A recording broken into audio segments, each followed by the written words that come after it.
A reading from the Holy Gospel according to Matthew chapter 27. Jesus is taken before Pilate.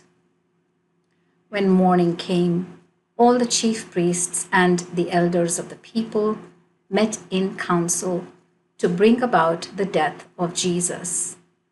They bound him, took him off, and handed him over to Pilate, the governor. The death of Judas. When Judas, his betrayer, saw that Jesus had been condemned, he was filled with remorse and took the 30 silver pieces back to the chief priests and elders, saying, "I have sinned by betraying innocent blood." They replied, "What is that to us? See to it yourself." And flinging down the silver pieces in the sanctuary, he made off and went and hanged himself. The chief priests picked up the silver pieces and said, "It is not permissible to put this into the treasury, since it is blood money." So they discussed the matter, and with it bought the potter's field as a graveyard for foreigners. And this is why the field has been called the field of blood till this day. The word spoken through the prophet Jeremiah was then fulfilled. And they took the 30 silver pieces, the sum at which the precious one was priced by the children of Israel, and they gave them for the potter's field, just as the Lord directed me. Jesus before Pilate. Jesus then was brought before the governor, and the governor put to him this question, "Are you the king of the Jews?" Jesus replied, "You say so." But when he was accused by the chief priests and the elders, he did not answer. Pilate then said to him, "Do you not hear how many accusations they are bringing against you?" But he did not answer a single word to him, so that the governor was amazed. At festival time, it was the governor's practice to release a prisoner for the people, anyone they chose. Now, they had then a notorious prisoner called Barabbas. So when they had gathered, Pilate said to them, "Which do you want me to release for you, Barabbas or Jesus, who is called the Messiah?" For Pilate knew it was out of jealousy that they had handed him over.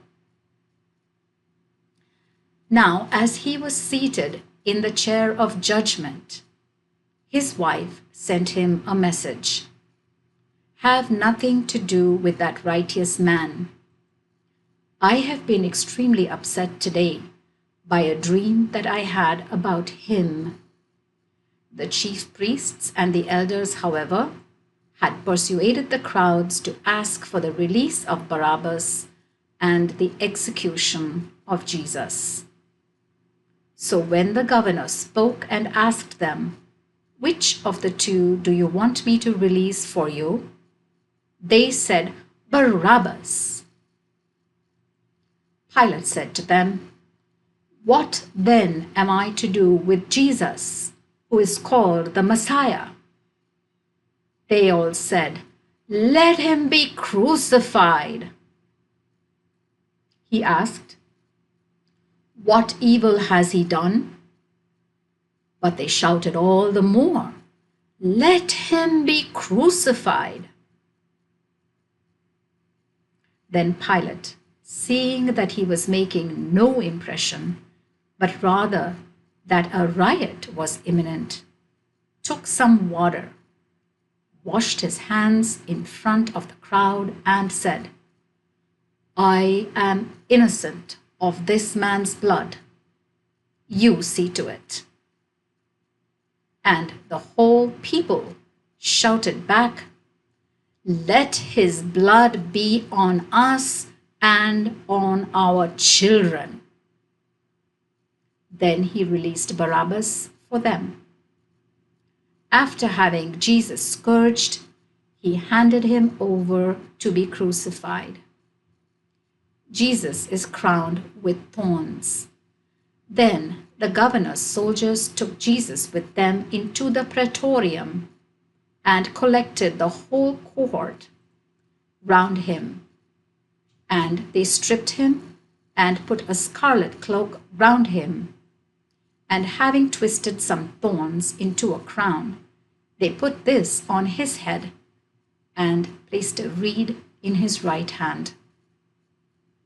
To make fun of him, they knelt to him, saying, "Hail, King of the Jews!" And they spat at him and took the reed and struck him on the head. And when they had mocked him, they took off the cloak and dressed him in his own clothes and led him away to crucifixion. The word of the Lord. A reading from the Holy Gospel according to St. Matthew, chapter 27, part 2, the crucifixion. On the way out, they came across a man from Cyrene called Simon and enlisted him to carry his cross.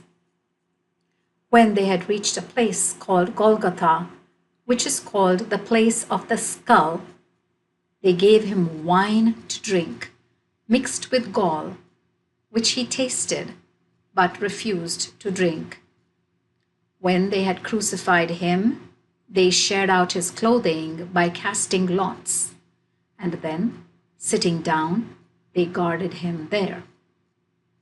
And they placed above his head the charge against him. It read, "This is Jesus, the King of the Jews." Then they crucified 2 bandits with him, one on his right and one on his left. The passers-by jeered at him, shaking their heads and saying, "You who destroy the temple and in 3 days rebuild it, save yourself, if you are God's Son, and come down from the cross." The chief priests, with the scribes and elders, mocked him in the same way, with the words, "He saved others. He cannot save himself. He is the King of Israel. Let him come down from the cross now, and we will believe in him. He has put his trust in God. Now let God rescue him if he wants him. For he said, 'I am God's Son.'" In the same way, even the bandits who were crucified with him taunted him. The death of Jesus. From noon onwards, there was darkness over all the land until mid-afternoon. And at that time, Jesus cried out in a loud voice, "Eli, Eli, lama sabachthani?" That is, my God, why have you forsaken me?" When some of the bystanders there heard this, they said, "He is calling on Elijah." And one of them at once ran to get a sponge, which he filled with vinegar, and putting it on a reed, gave it him to drink. But the rest of them said, "Wait, let us see if Elijah comes to save him." But Jesus, again crying out in a loud voice, yielded up his spirit. And suddenly, the veil of the sanctuary was torn in two from top to bottom. The earth quaked. The rocks were split. The tombs opened, and the bodies of many holy people rose from the dead. And these, after his resurrection, came out of the tombs, entered the holy city, and appeared to a number of people. The centurion, together with the others guarding Jesus, had seen the earthquake and all that was taking place, and they were terrified and said, "In truth, this man was Son of God." And many women were there watching from a distance, the same women who had followed Jesus from Galilee and looked after him. Among them were Mary of Magdala, Mary, the mother of James and Joseph, and the mother of Zebedee's sons. The burial. When it was evening, there came a rich man of Arimathea called Joseph, who had himself become a disciple of Jesus. This man went to Pilate and asked for the body of Jesus. Then Pilate ordered it to be handed over. So Joseph took the body, wrapped it in a clean linen cloth, and put it in his own new tomb, which he had hewn in the rock. Then he rolled a large stone to the doorway of the tomb and went away. Now Mary of Magdala and the other Mary were there, sitting opposite the sepulchre. Next day, that is, when preparation day was over, the chief priests and the Pharisees gathered before Pilate and said to him, "Sir, we recall that this deceiver said while he was still alive, 'After 3 days, I shall rise again.' Therefore, give the order to have the sepulchre kept secure until the 3rd day, for fear his disciples come and steal him away and tell the people he has been raised from the dead. This last fraud would be worse than the first." Pilate said to them, "You have a guard. Go and make all as secure as you know how."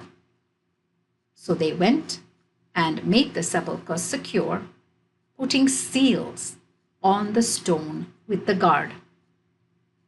The word of the Lord.